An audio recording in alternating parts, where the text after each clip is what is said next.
Newsmakers Robert Morris's Accuser, Dennis Quaid's Faith, and Mike Huckabee joins the show. That and more coming up.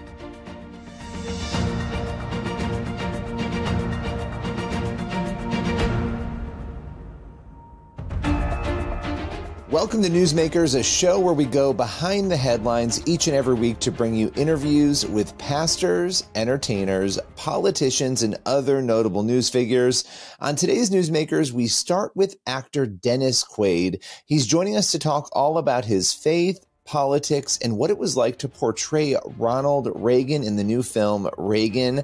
Let's welcome him to Newsmakers. Well, let's start with the obvious question here. Ronald Reagan, when a film was being made about his life, what made you want to jump into this? Oh, well, I was offered this movie 6 years ago, and by Mark Joseph, who had the script for 10 years trying to make it. And somehow they figured out that I was the guy. And I did not say yes at first because, tell you the truth, it kind of scared me to death. Reagan is such a recognizable, like Muhammad Ali, one of the most recognizable people in the world. And I myself, he was my favorite president. I voted for him. And, I'd come home after I voted. My roommate at the time said, "Who'd you vote for?" I said, "Reagan." He said, "You were kicked out of the hippies."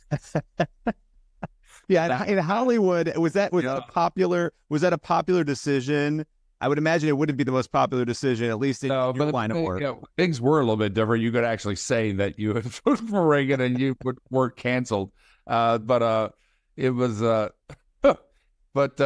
was very similar times back then to where we are now. And it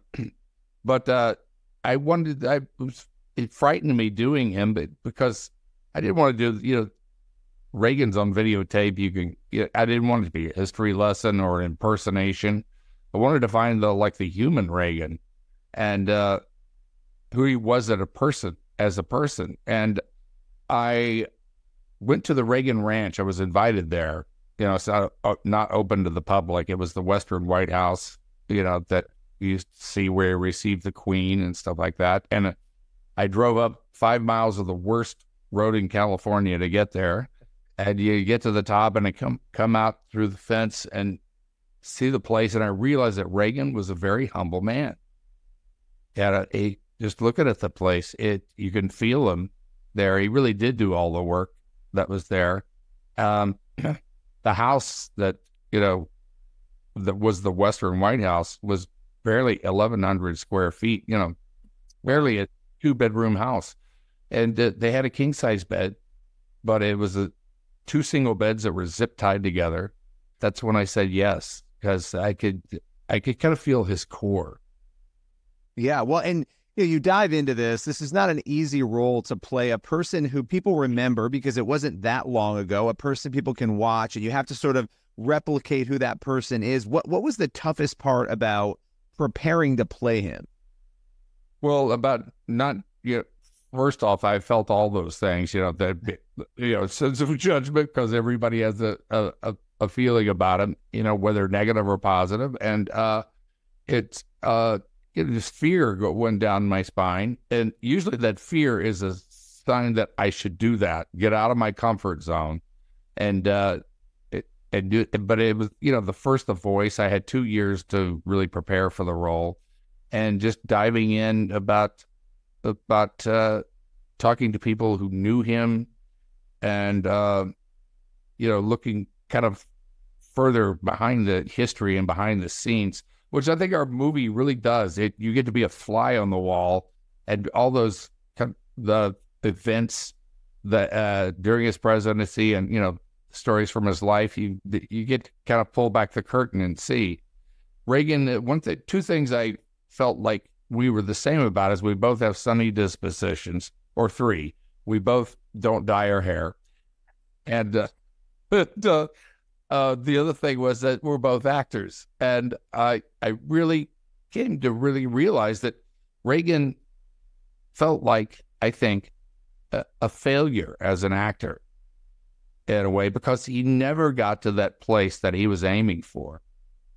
And that's what kind of motivated him to get into being the vice president and then president of the Screen Actors Guild. And that's not something that anybody aspires to, by the way, as an actor, and that's a political job. And that was his entry into politics. I know we don't have a lot more time, but I do want to ask you about your faith. A few years ago, I interviewed you on stage at National Religious Broadcasters Convention, and it was really fascinating to hear your faith journey, obviously having deep roots in faith. As the years go on, how has your faith changed, transformed, grown?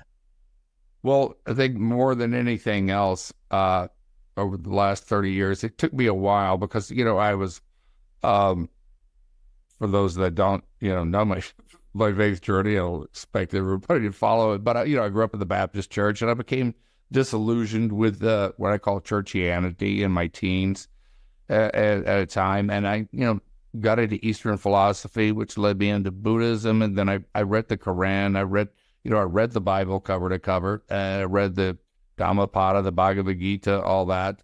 And, 20 years later, I came to a place where, I got into all those things in the world, like cocaine and drugs and stuff, and got clean. And then went back to reading the Bible again. And what struck me were the red words of Jesus.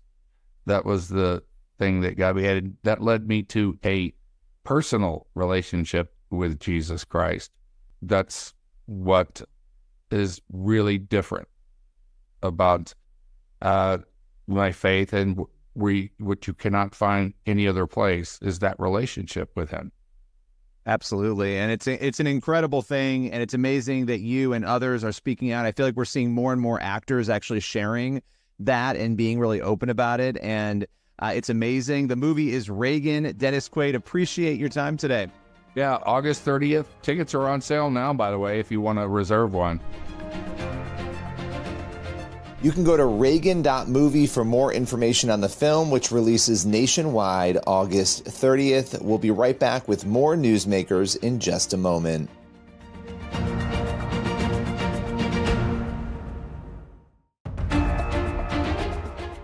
Welcome back to Newsmakers. The Christian world was rocked recently when Cindy Clemishire accused Pastor Robert Morris of sexually abusing her when she was just 12 years old. Today, she joins us to share her story. Let's welcome Cindy to Newsmakers. Cindy, I know the last few weeks, the last 2 weeks in particular, have been very chaotic. A lot has come out in media about your story. You have shared very openly. What has it been like for you since your story came out so broadly? It has definitely been busy. I have lots of messages that I try to read all my private messages that I've been receiving. I've done, as you know, quite a few interviews. In the beginning, it was maybe a little bit rattling because I haven't ever had that kind of exposure to media, but I also just have such a conviction about doing this.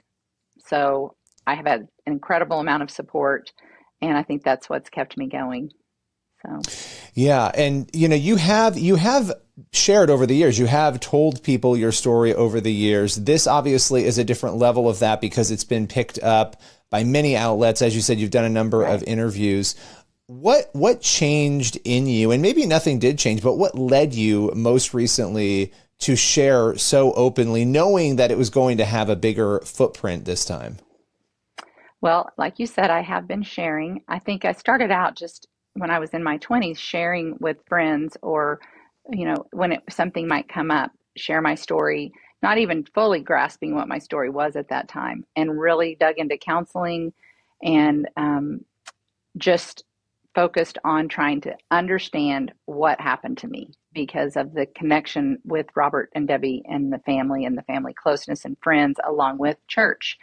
And after I was probably about 35 when I really understood the depth and magnitude of what Robert really did, not just to me, but to my family, with all the grooming. And then, of course, the sexual abuse and the emotional abuse, the mental, just it's every part of your being is manipulated during that kind of abuse. So at 35, when I was able to actually accept the term sexual molestation and that he abused me because it sounded so mean, and I would tell my counselor, but he wasn't mean to me. And she said, it doesn't have to be mean. And I heard the term actually on Oprah that instead of calling them child molesters, we should call them child seducers. And when I heard all that description, that's when I started being a lot more vocal about my story. And like most believers, you don't want to do anything that's going to tarnish the name of God. And you don't want to tarnish the church. You don't want to hurt other believers. You don't want to, cause another person to not come to Jesus. And so I never wanted it to be a big exposing, I just wanted someone in leadership somewhere to take him out of the pulpit, because we did not feel as a family that that's where he should be in leadership. When you can't even fill out a document honestly about working in your own church nursery, should you really be in the pulpit? And so anytime he would speak in a church that we were associated with or going to in any way, either I would or my parents or my sister would go and confront leadership and talk to them and explain to them what happened to our family and to me. And not once has any leadership stood up and said, this isn't biblical. You should not be in leadership. Honestly, you should be gracious to this family and not be that you're not in prison. But no one has taken him out of leadership, ever considered it, it sounds like. So as I've told my story along the way, I met someone who's now retired pastor. He was been retired for a couple of years. He heard my story, and he is a strong advocate in the Southern Baptist Convention to expose clergy that are abusive, especially to children. And he has a friend that, Dee Parsons, the lady that has the Wartburg Watch post or blog, and he encouraged me to reach out to her and share my story, because they still work together to expose and get this out of church. Really should be out of everywhere. We shouldn't have it at all in our world, but anything we can all do to work together. And statistics show that people that abuse children typically don't stop. Well, and many people, are afraid to speak out. They're afraid to share. One thing with you and your family is you have openly talked about this. You have tried to get people to listen. And sometimes it takes hearing other people sharing their story for people to come out and share what happened to them, as you were just saying. The thing that strikes me about this story, a lot of things, obviously, but one big one is that you've talked a lot about God and faith, and you very clearly held on to your faith. A lot of people in these situations do not. How have you held on to faith and to God so intensely despite what has happened? I have to attribute that to my parents and how we were raised. And we sat around the table and read the Bible, after dinner. My dad taught us about having a personal relationship with Jesus. And even though I have not been actively involved in any one particular church, I have attended church regularly at different times throughout my life, but not necessarily been actively a member, that sort of thing. But I have never stopped praying. I've never stopped reading my Bible. It truly has been about my relationship with Jesus. And like I said before, I don't know how anybody could get through any of this without that. Cindy, I appreciate you taking the time, joining us today, sharing your story, particularly your faith story, hearing how you've held on to God. Really appreciate it today. Well, I appreciate your time, and just, again, pray for all the other victims out there that they can find their faith too, again, if they've lost it, or just be stronger. Please continue to be praying for Gateway Church and everyone else who is involved in this tragic story. This is Newsmakers on the CBN News Channel. We'll be right back.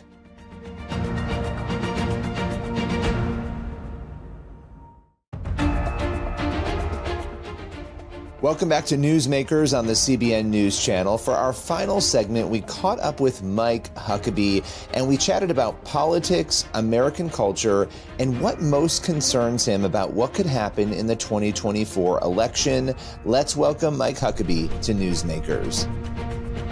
So, Governor Huckabee, lots to talk with you about today. I wanna start with the current political dynamic in America. This is a very general question, but you have been around the block on all of this, both in politics, commenting on politics in government. What do you make of our current situation right now in America politically? Well, it's very polarized, I think, to say the least, Billy. And I've never seen it quite so filled with rancor and contentiousness. But part of that is because people feel very passionately about their beliefs, their country, and we have a divided country because, quite frankly, we have a very divided country. And what we have is a divide between those who want to lean towards socialism, where the government gets stronger and bigger, where many people think the government is God. And then there are still many of us who believe that, no, the government is at best a tool of God, but it needs to be in the hands of people of integrity, people who will use it fairly and justly, but it should never become our God. And we should always remember that freedom, individually and corporately as a country, is the foundation of America, and without it, we become an also-ran.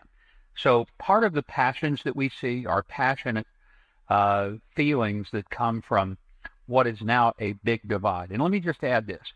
It used to be that Republicans and Democrats, we would call them maybe the right or the left, but they weren't that far apart. You had Democrats who leaned left of center. You had Republicans who leaned right of center. You had some that leaned far more to the left or right.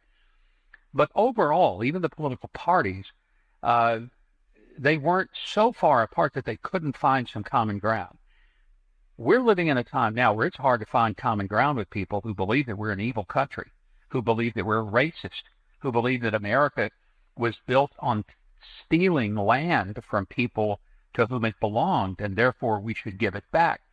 When you have that much of a fundamental difference, it's really hard to find common ground and find that sort of center of governing.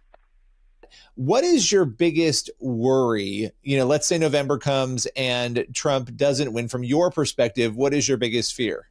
If he does not win? If he does not win? Well, I think what we're going to see is an accelerated effort on the part of the government to go after those of us that have been the targets already. A mother goes to a school board and protests that their child is being subjected to pornography in the classroom, with textbooks and library books that are genuinely obscene. And so obscene, in fact, Billy, that they can't be read in the school board meeting. I mean, you know, they shut them down and say, you can't say those things, but they're saying it in the classroom. So if that mother is labeled a domestic terrorist because she spoke up at a school board meeting, and that's already happening, what happens in the next 4 years when a government thinks that it now has unbridled right to go after all of its political enemies? What happens to people who dare oppose the government, whether it's in an election process? Are they going to be prosecuted, as we're watching Donald Trump get prosecuted for things that you scratch your head and say, these aren't even crimes. This is absurd. Democrats like Hillary Clinton and Stacey Abrams and Maxine Waters and Nancy Pelosi all questioned the 2016 election. What happens in the next 4 years, I think, is disturbing. The courtroom then becomes the new public forum. And that's where we're going to find increasing numbers of pro-life people, Christian people, pro-Israel people, pro-freedom people finding themselves taken in chains. And when I say that, Billy, I don't mean it figuratively. You know, I've talked to some people just recently. Peter Baker, who is a reporter for The Blaze, was taken in shackles across a federal courthouse lawn in Dallas. Peter Navarro, former White House economic advisor to President Trump, was arrested at the door of an airplane in Washington. He was on his way to Nashville to be on my television show. And they They waited until he got to the door of the plane. Then they put him in handcuffs, later in leg shackles, and made him sit in a jail cell all afternoon. Now he is in prison. He is in federal prison right now. What did he do? Well, he believed that under executive privilege, he shouldn't be telling personal conversations that he had with the president, because he didn't think that that was in keeping with the separation of powers. So he refused to tell Congress about private conversations in the executive branch. I think he's right. I think most legal, true constitutionalists would agree that you can't somehow violate that executive privilege. But it was violated by Congress. They held him in contempt, and now he's in prison. Here's what I don't find at all consistent. You have people on the left, whether it's Alexandro Mayorkas, he was in contempt of Congress. He's not in prison. He's still getting his federal paycheck every week. How come it's only one side that ends up getting in serious trouble for thumbing their nose at Congress? And that's what's happening. It will only accelerate and get to the point that it will be disturbing. And I think what the ultimate goal is not just to put a few people in prison, but by doing that, silencing the rest of us and causing us to be afraid to speak up, speak out, and to take a stand for righteousness, for biblical issues, for us to say that boys and girls are the two genders, and that's the way God made us, and that's all there are is two genders. How many people are willing to go to prison for stating that? Could that happen? You better believe it could.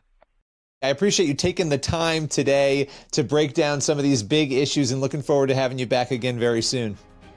Billy, it's been a pleasure. Always an honor to be with you. Thank you very much for having me today. You can catch Huckabee's new show, Huckabee Today, on TBN. We'll be right back in just a moment with more Newsmakers.